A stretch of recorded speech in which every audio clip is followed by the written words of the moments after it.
For our chat room today, we're joined by our guest, Emily Provance, who is a friend with who's traveling in the ministry. Emily will be bringing the message at Meeting for Worship later, but now for this chat room, Emily has been doing a lot of work with different Quaker meetings, talking about the life cycle of Quaker meetings. And, as you know, Fairfield has its 200th anniversary this coming September. So Emily has some slides, and I'll go hit the lights. And if there's anything else you'd like to say. Thank you.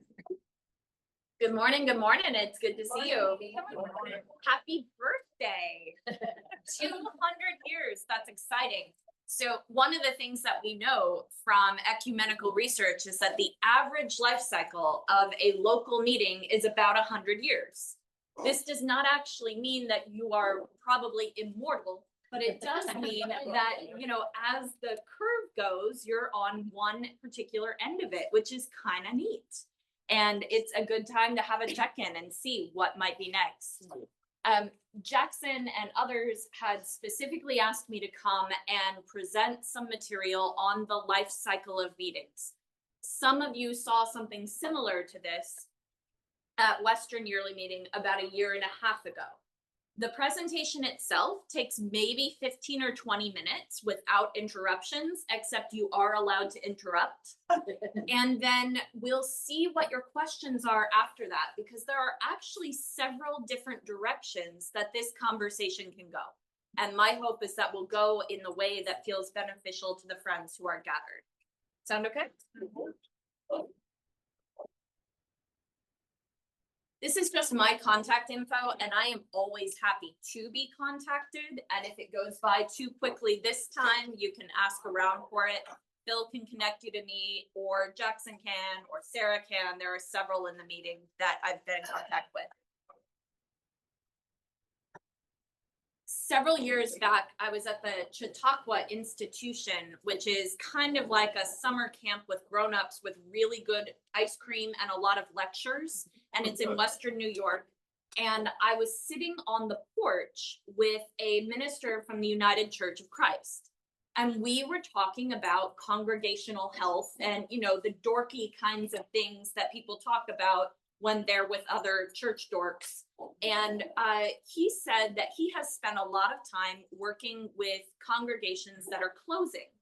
And I said, that's really interesting. I don't know that we have a Quaker equivalent for that. And the laying down of things is actually really hard.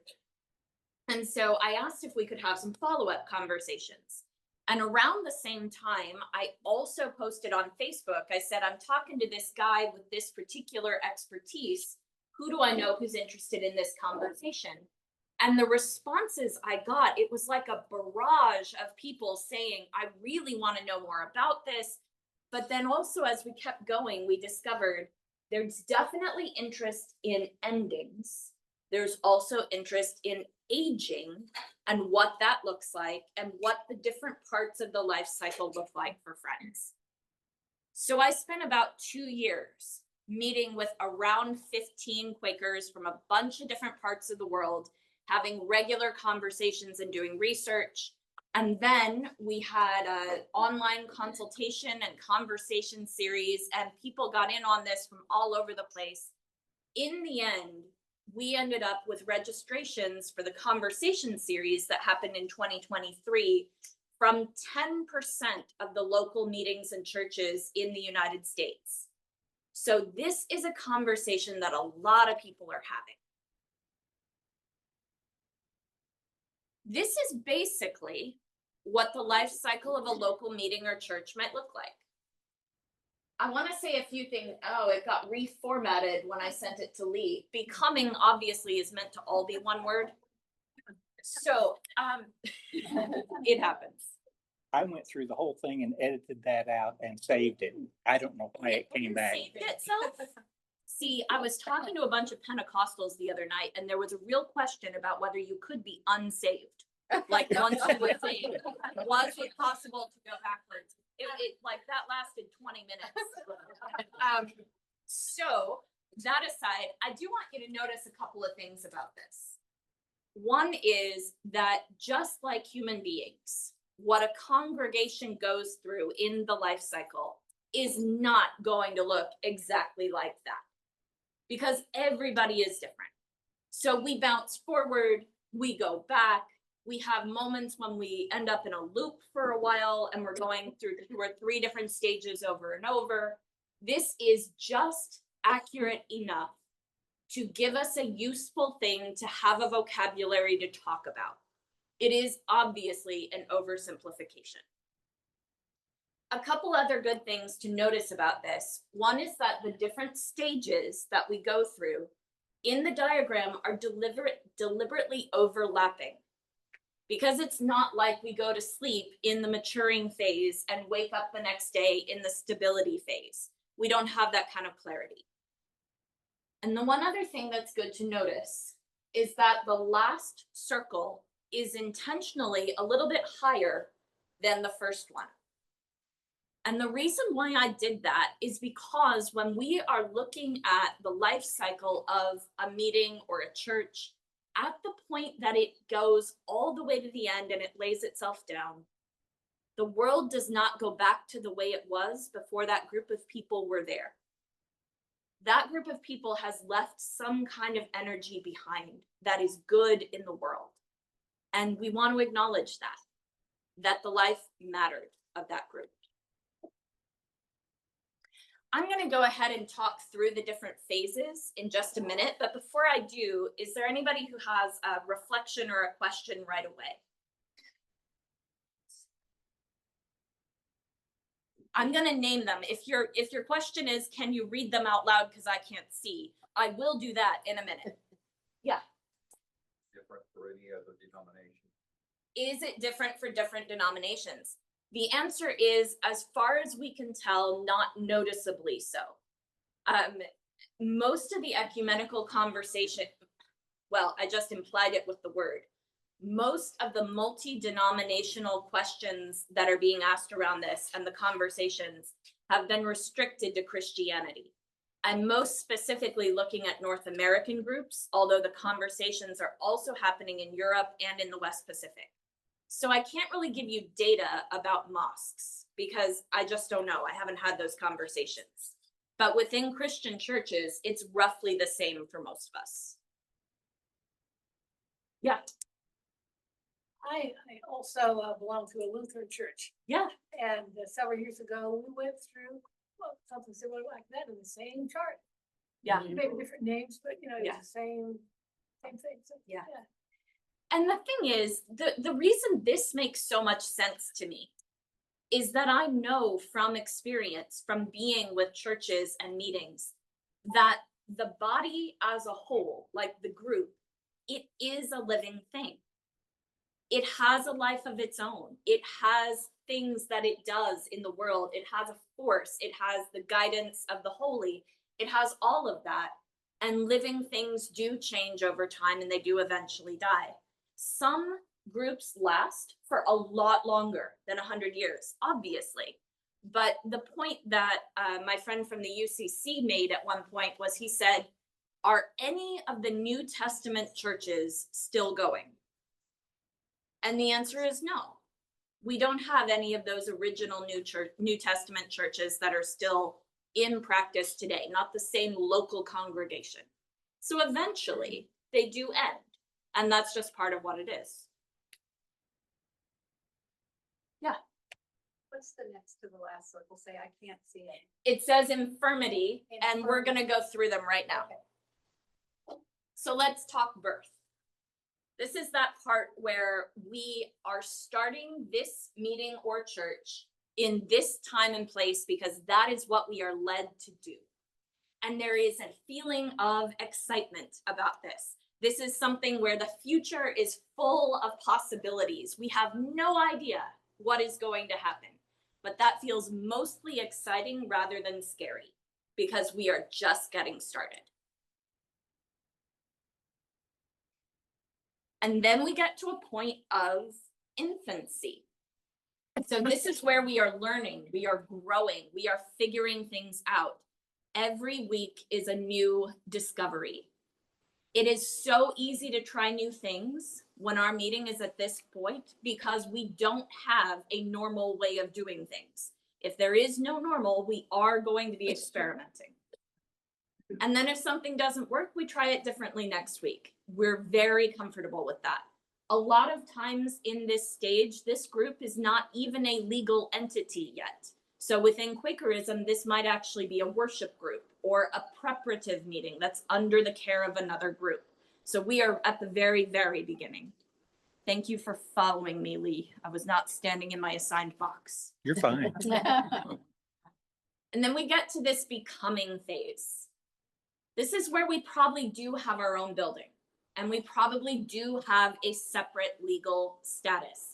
And we are starting to get a system going. We basically know how we get work done, but we're still trying new things. We're still changing a little bit. We're making a lot of mistakes, but that's okay because we're used to making mistakes. And so it's all good.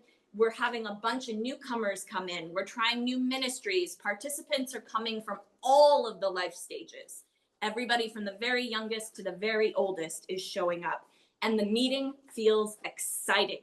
We're psyched. We are collectively looking forward to every Sunday and to what's going to happen next. And naturally, over time, we end up in the stage of maturity. And now we've got some really deeply committed friends who are doing super vital work. And the neighborhood community, this is an important part, the people who are around our building, this is if you're a geographic meeting. Online meetings are a new and different thing.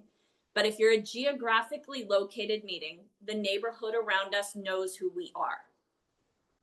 We know who we are also. We have an identity and we are confident in what that is. And if you ask 3 different people, they will have roughly similar answers. We are pretty sure we have a future. Our finances are solid.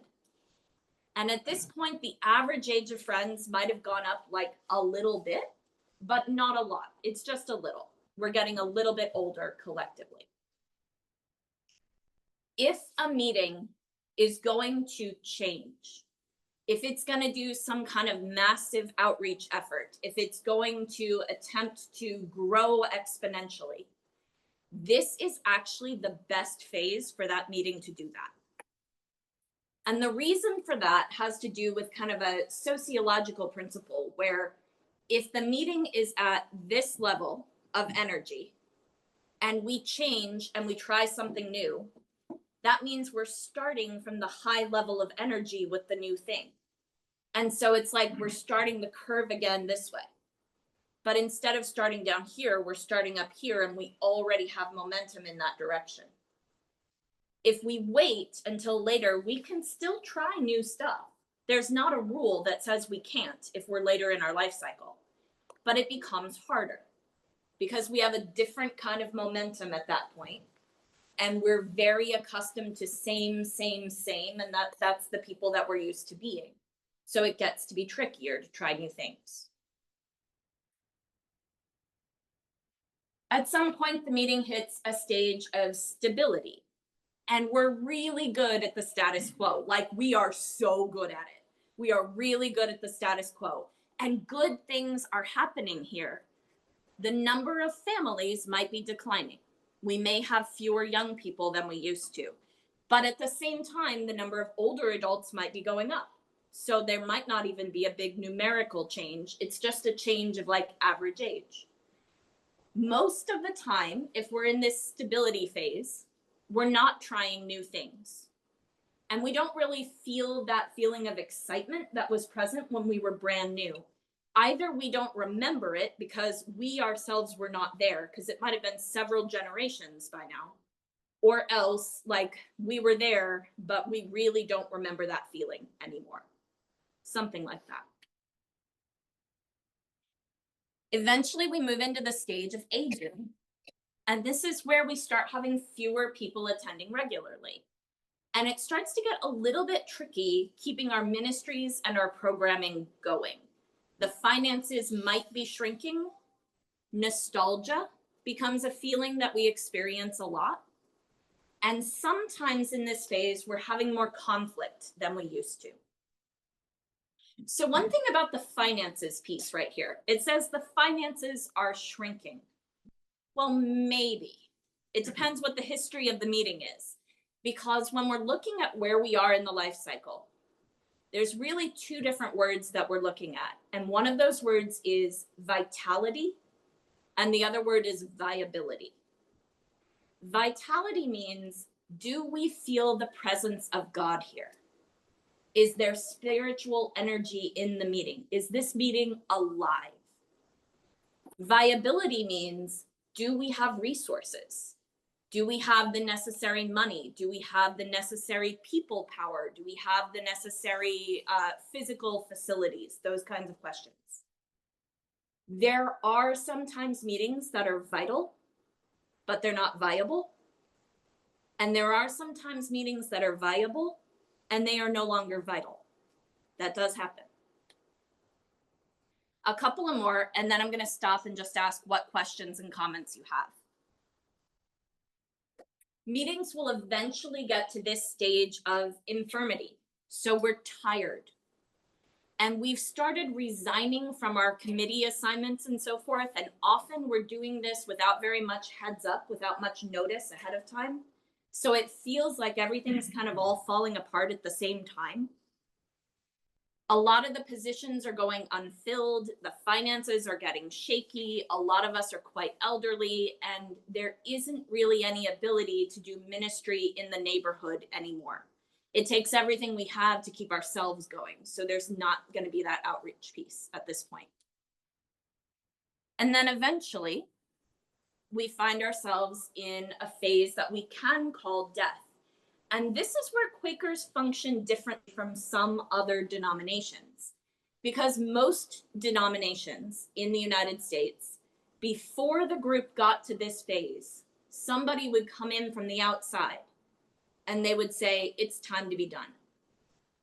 And they would do that in a more or less supportive way, but they would basically say, this is it, this congregation is going to close, and this is how we're going to do it. But Quakers don't work that way. We know that we discern the future ourselves. The meeting does the discernment of what is meant to happen next. And because of this, I've actually encountered this. It is possible for a meeting to hit this phase where we have worship, but we don't have very much else. It's really hard to have meeting for business. We probably cannot revive the meeting ourselves. And I want to emphasize that word can't. Like, this is not the group of people doesn't want to, or they like don't know how. It's not that. It's that they're literally at a stage where they just can't anymore. And so they're hoping somebody new is going to show up and revive the group. If a meeting continues in this phase for a while, we can actually hit a phase where the meeting becomes a ghost meeting. It still exists on the books, but there's nobody there. And that's actually really, really hard, because then your yearly meeting or your quarterly meeting or somebody's granddaughter or somebody has to come in and figure out, what are we going to do about this legally incorporated thing that might have money and property, but it doesn't have any people. This is why any meeting at any phase might have this in the back of their minds. And just like a human being makes a plan for this before we get here, so can a meeting make a plan for this before we get here. Because once we're in this phase, it's actually really hard to discern the future for ourselves, because there are so few of us. So I'm just going to flip backwards for a minute to take you back to that first slide with no descriptions. And I'm just going to ask you what kinds of questions or thoughts are coming to mind for you as we talk about this. You were talking about Zoom meetings, Mm-hmm. and I had not connected it, but what kind of an in-person Zoom meeting, for lack of a better term? We do have 20 or so Zoom attenders every week, a few of which are actual members, some are distant members. We've never met late eyed on them in person, on at least one of them. Yeah. But as you saw from the map over there, we come from all over. We are not anymore a local meeting. We used to be a local meeting. Yeah. But due to the fact that the airport bought up so much Mhm. property around here, the locale vanished. We Yeah. didn't do anything, but the locale vanished. Yep. So all the outreach, we've been very active in a food pantry that's 40 miles away. We do a lot of work with a little church that's maybe 60 miles away, or a little school, it's about 60 miles away. Yeah. Nobody from around here even knows we do it, of course. And so we're kind of neither here nor there. Yeah. Which is an odd spot. Yeah, and also super common. So, Mhm. so you hit on a couple of things there. One of the things you hit on was we all come from a lot of different places. Mhm. And a lot of times when I go into a meeting that is specifically asking about outreach, and I'll tell them what we know from research is that most people going to a new faith group for the first time will not travel more than 20 minutes to get there. And the answer is always, well, but we all come from like an hour away. So clearly we should be advertising ourselves through this big area. And if you've got like the money or the energy to be doing outreach over an hour radius, by all means, but most people come from within 20 minutes if they're coming for the first ever time. But then the online thing, which you also talked about, has switched everything up. Because now we just don't know the answers to what the long-term impact of online faith communities is going to be. You are really now bi-locational. There is a physical location where your meeting is, but your meeting also exists on the internet. And for my generation and anybody younger than me, that is a place. That's why we don't say, I'm going to go use the internet. We say, I'm going to go online. Like that is a place. That's how it's thought of. And so now you're thinking about who are we here and who are we in the cloud? And those might not be the same thing. So we're not going to go down this road very far today, but Philadelphia Yearly Meeting a couple years ago actually hired me to create a sort of text and query document for meetings that are hybrid and online about all of the parts of the experience that this influences. So there's the question of how does it make worship different, but how does it make pastoral care different? How does it make our property relationship different? How does it make religious education different? How does it make witness different? So that's one of the resources that's in these slides and Lee has and can share if anybody wants it. Let's go to the polka dots and then to the back. Oh, no, it was next to the polka dots. I'm so sorry. Yes, please. This is like a geometric pattern. There's snowflakes, which I love. Yeah. My question is, have you run into any congregation or meeting that has gone back to the birth and infancy stage and just pulled in new people and started doing new things? Yeah, I think not going all the way back to birth and infancy, but certainly as far back as the becoming sort of area. And it can happen and usually does because the meeting has an influx of new people. But I want to talk for a second about what this actually looks like. Because again, there are meetings that specifically ask me to come in and talk about outreach and growth. And then I started to notice something really interesting, which is that some meetings ask me to come in and talk about outreach and growth because they want to grow. And some meetings ask me to come in and talk about outreach and growth because they think they're supposed to want to grow. And that is not the same.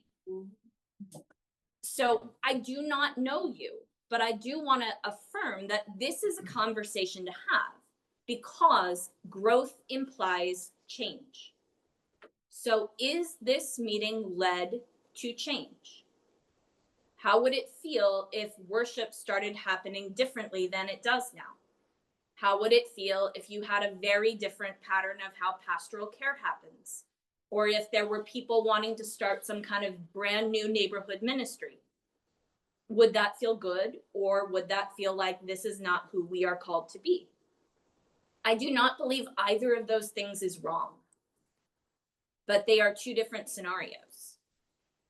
And you can be looking at these questions of what stage are we in, and that does not mean we're not also looking at the possibility of growth. I don't think they're conflicting conversations. We can do both. Let's go to Phil and then over this way. Go that way, Karen, that's. Go that way first. Okay. Okay, I just want to, make sure, we talk a lot here about outreach. Yeah. And to us, outreach is feeding the hungry, things like that. Okay. When you talk about outreach, you mean making an awareness that we are here?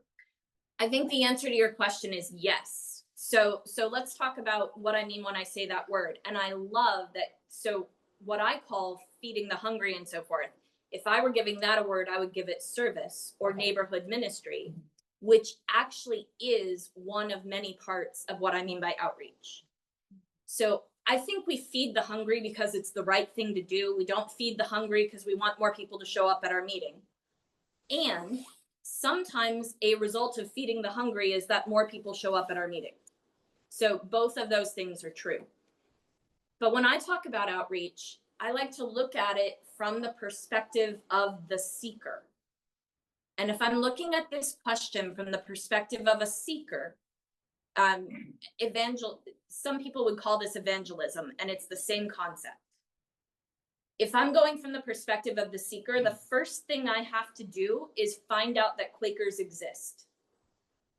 Then I have to know that this specific meeting exists. Then I have to decide I'm going to come visit you. And then after I've done that, I have to decide I'm coming back. And then after I've done that, I have to spend the first few months and start to develop a feeling of belonging.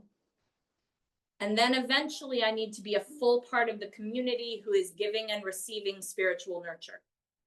So when I talk about outreach, I mean all of the things a meeting has to do that start with letting people know Quakers exist, all the way through I'm a fully integrated part of this community, which is a lot of pieces. And no one person is dealing with that entire arc. Like that's, everybody's got a part in that arc. Thank you for asking the question. Okay, I just want to make sure Yeah. that we were all using Vocab the same clarity is definition good. of outreach. Yes, yes, and yes. Okay, thank you. Other things coming up for you?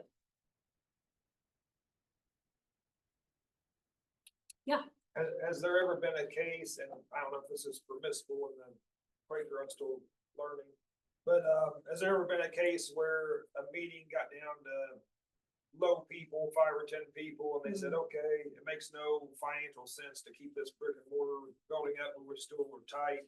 Yeah. And we're gonna start meeting in each other's homes? Yeah. That, Heck yeah. okay. That absolutely happens. And I wish it happened more often, honestly.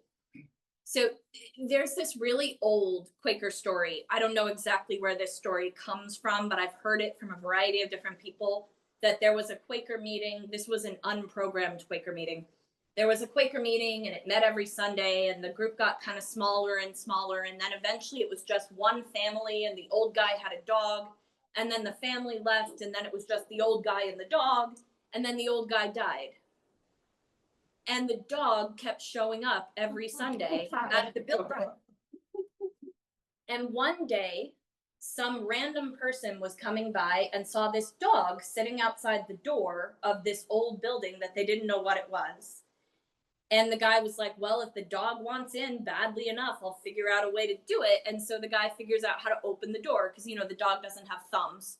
And so they go inside and the dog sits in front of the fireplace and the guy sits and they have an hour or so of silence, and then the dog stands up and leaves. And this is how the meeting revives because the dog keeps showing up. Listen, it's a fantastic story and super unlikely. Yeah. A related story. There's a meeting in North Carolina called Spring Meeting. Yeah. And there's an old story, and this is the 19th century, where there was nobody there in the meeting house, but the preacher, they had a preacher, they don't anymore. And he preached, even though nobody was there. At one time, a couple of teenagers listened through the doors and heard his sermon and started attending, and it started a revival of that spring meeting. Yeah. You know, so it does happen. It does happen. It does.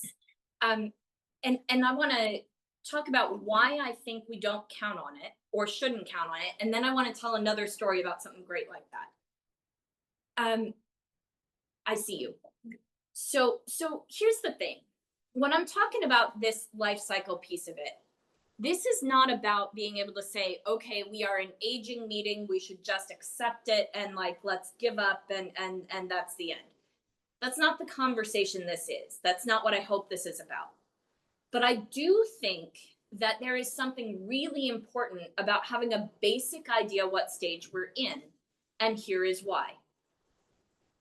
If our meeting is, for example, in the stability or the aging phase, and the structures and the building and the financial plan that we have are still what they were in the becoming phase or the maturity phase, then what sometimes happens is we are so busy trying to hold up these structures that used to serve us that the only thing we're doing now is working to hold up the structures. And that is where we run into a problem, because we have lost the energy that we needed in order to be able to say, like, we're going to be faithful to this next thing that we're being called into, because we're too busy trying to fill the nominations roster. So that is something that happens sometimes. That's why I think we acknowledge the stage we're in and we try to make adjustments.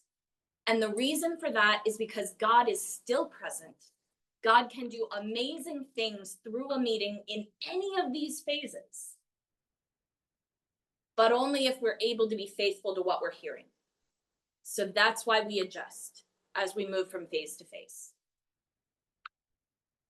Yes, please.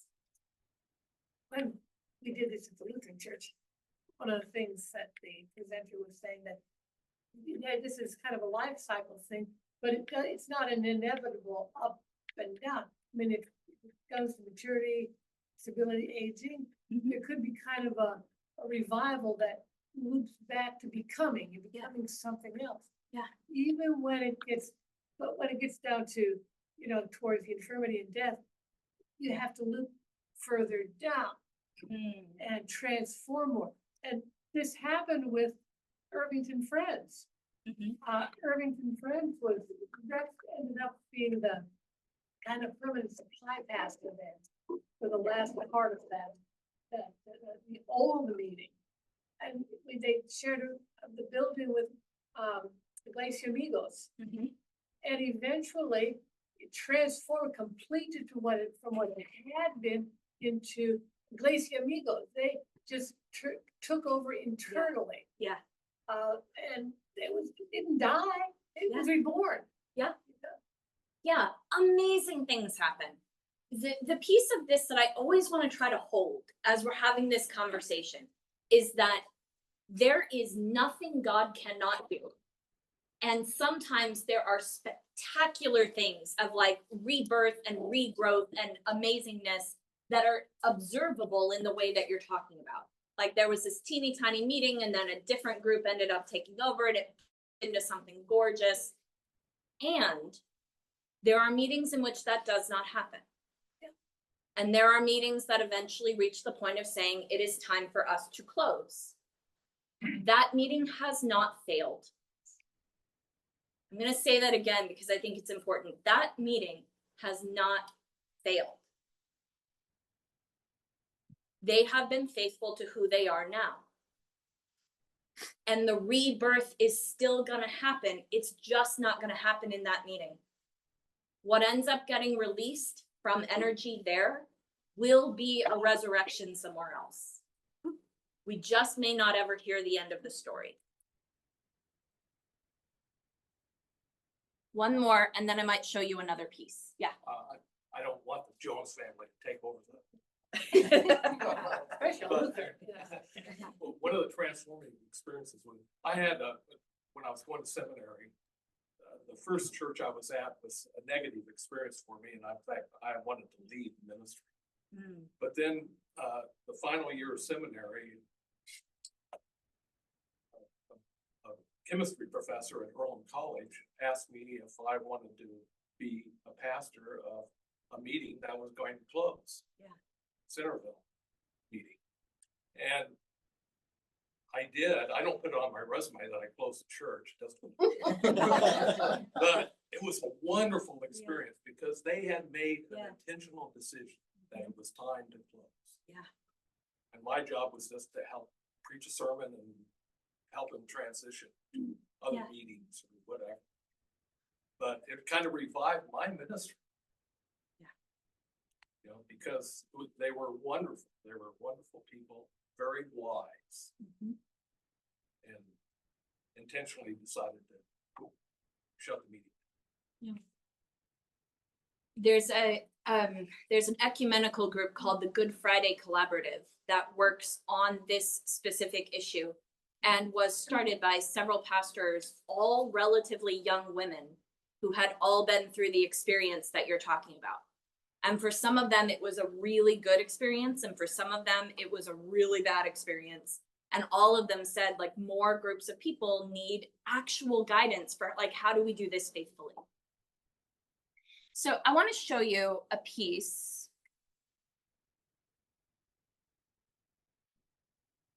Okay.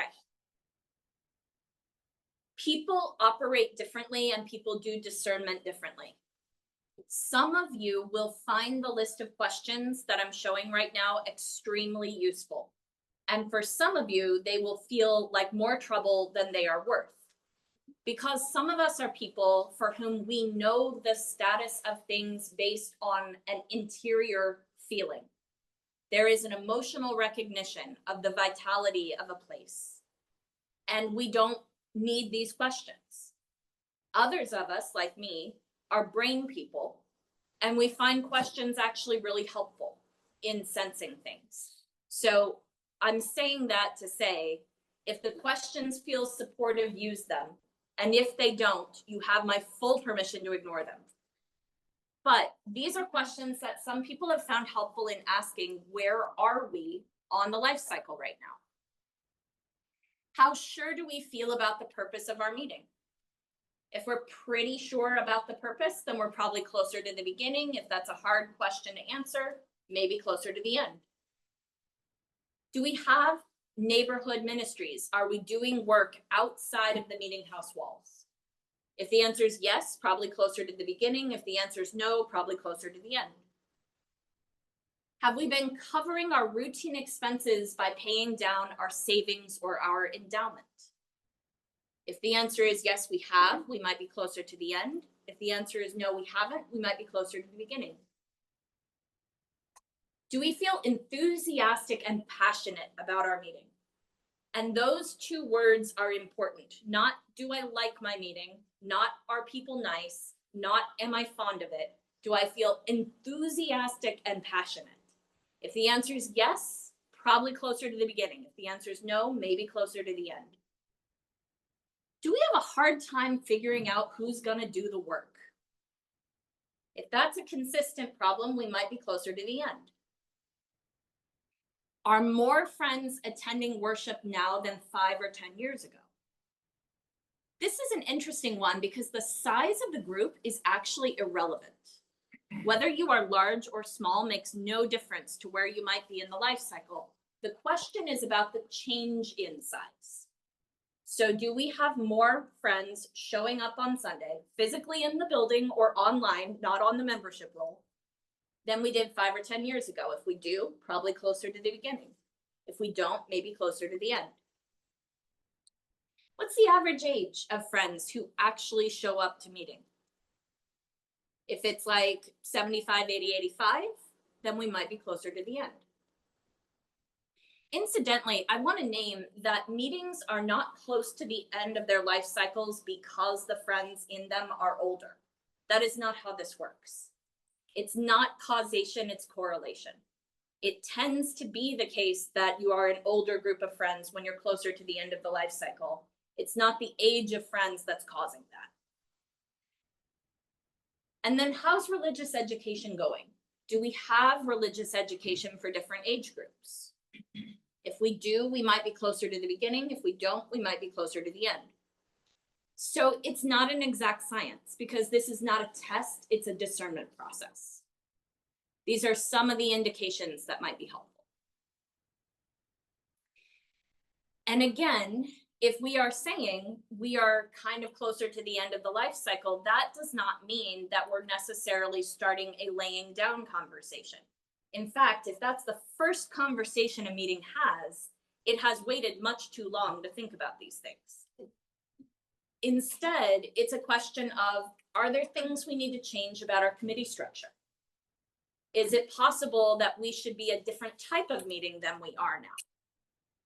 Is it possible that we need to look at, is there a meeting we might merge with? How's our relationship with our property? It's questions like that that you ask when you're kind of in the middle-ish. And again, it's about releasing energy for other things. Anything that pops up for you with these questions? Yes, please. Have you ever witnessed meetings joining together and it being a positive experience? We had conversations with our two closest geographical meetings. I want to say 15, 20 years ago. And everybody was so tied to their area and their building and that we couldn't pull it off. And enough of us were kind of suspicious that if we did, that wouldn't magically eliminate the challenges we face. Have you ever seen that done successfully? Twice, kind of, sort of. So the answer is it's often not done successfully. And if we think it's going to solve our problems, then if that's our reason, if we're saying we want this to solve our money problems or whatever, then it is unlikely to work.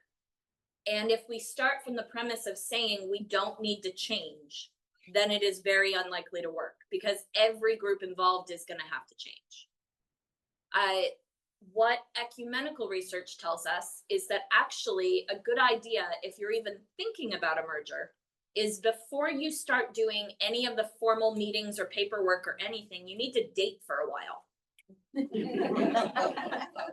So start having gatherings together. Like 2 or 3 times a year, you're getting together with multiple groups and having one collective worship and then a potluck dinner afterwards, or a family gathering or something like that.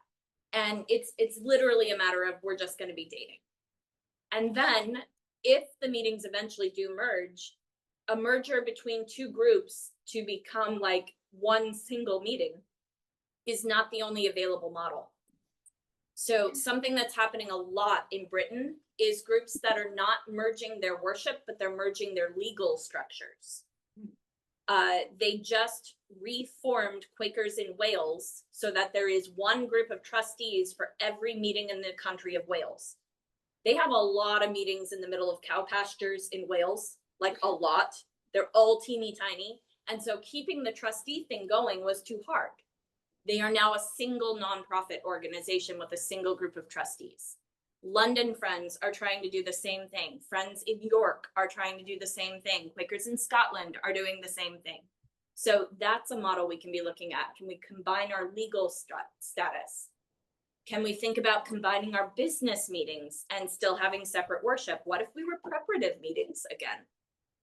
So there are other ways to think about this too. Yes, please. Just out of curiosity, do you know, you mentioned York was trying to.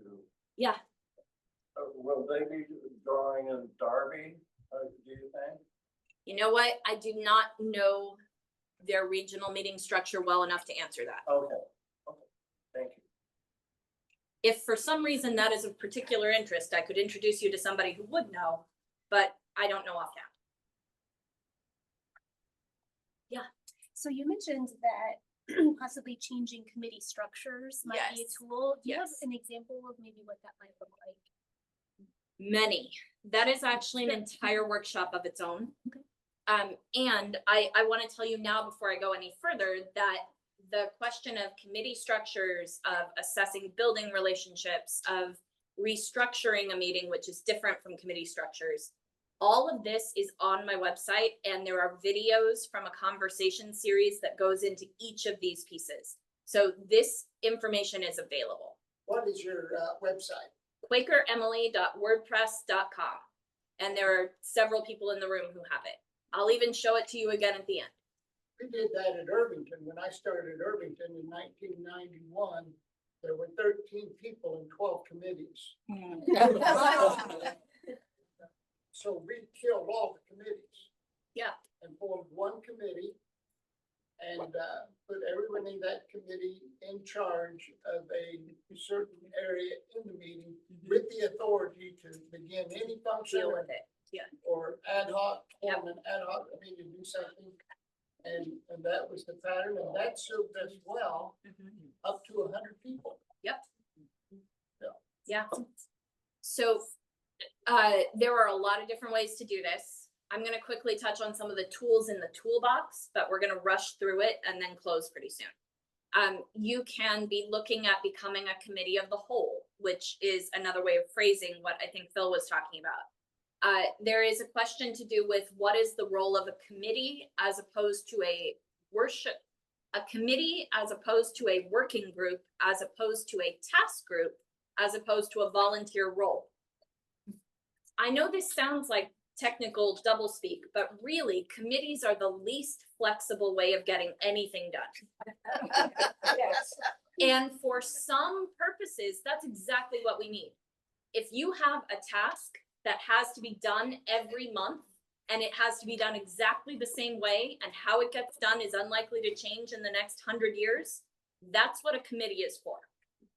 But if you're looking at something that you don't know exactly how you're going to get it done, you need a working group. If it's a temporary function, you need a task group. If it's about making coffee, it might be a volunteer role. And the reason why these things matter is because when you ask a younger friend to sign up for a 3-year committee term, the average US citizen moves 11 times by age 40. As an age inclusion matter, if nothing else, having 3-year committee terms is really rough. So I'm going to stop just by saying God can do amazing things at every single stage. And the other most important part of this conversation among Quakers is the group discerns its own future. Somebody like me or Sean McConaughey or other folks can come in and say, here are some basic like best practice principles. But if somebody is coming from the outside and saying, you need to do the following 3 things, not only is that less likely to work, but we've lost the thread of who we are theologically. The group discerns its own future. That also sometimes makes the change harder because you have to make for yourselves the decisions that are gonna feel painful. It is both freedom and responsibility.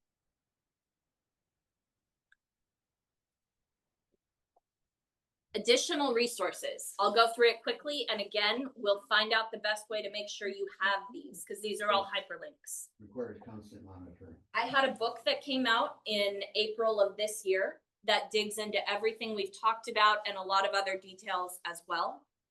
Over the winter, there are conversational circles happening internationally on several of these topics. There are already folks signed up from like 5 different countries, and I think that they will be really good for mutual support. There are several online resources that are free. The Life Cycle of Meetings is downloadable for free. Faithful Always is downloadable for free. So this is stuff that's on my website and easy to get. Guidance for Meetings is the hybrid and online document that I was talking about, also downloadable for free. And then the book Practicing Discernment Together, that's just a really good reference on what discernment is. It's not specific to Life Cycle of Meetings. And if you are interested in age inclusion or outreach, by the definition that I was talking about earlier, I have downloadable things on my website for those two also, and they are meant for meetings to be able to work through without an outside facilitator. So you can just do it.